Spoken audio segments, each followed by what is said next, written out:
I installed hidden cameras to catch my wife cheating, but what I saw in the footage was much worse.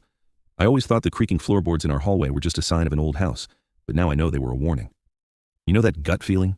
The one that tells you something is fundamentally off even when everything looks perfect? That's what I had. My wife, Sarah, started staying up late, like 3 a.m. late, claiming she was just decompressing with some gaming, but she'd snap her laptop shut the second I walked in. I did what I'm not proud of. I bought 3 tiny USB charger hidden cameras.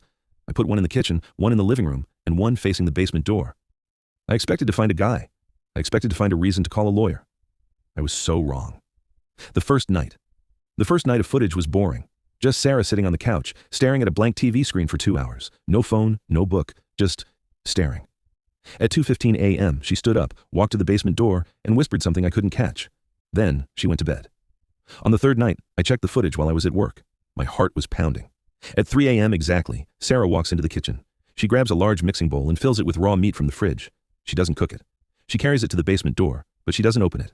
Instead, she starts unhinging the vents near the floorboards. She begins sliding the raw pieces into the ventilation duct one by one, humming a lullaby I've never heard before.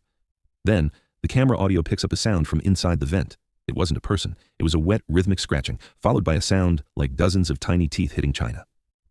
I fast-forwarded to the living room camera. Sarah is sitting on the floor now, leaning her ear against the wall. She's smiling, a wide, manic grin that doesn't reach her eyes. She says, clearly this time, "Is he enough? Is he big enough for you yet?" Suddenly, the floorboards behind her, the ones that always creaked, start to lift. Not because they're old, but because something is pushing up from underneath. A pale, thin hand with way too many joints slides through the gap, and Sarah gently reaches out to hold it. She isn't cheating on me with a man. She's raising something under our feet. And based on what she said next, I don't think I'm the husband anymore. I think I'm the main course.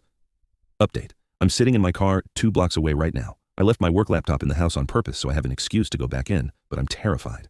What would you do? Do I go back in for my stuff or do I just keep driving and never look back? Let me know in the comments, because I think I just heard my phone's home security alert go off, and the basement camera just went dark.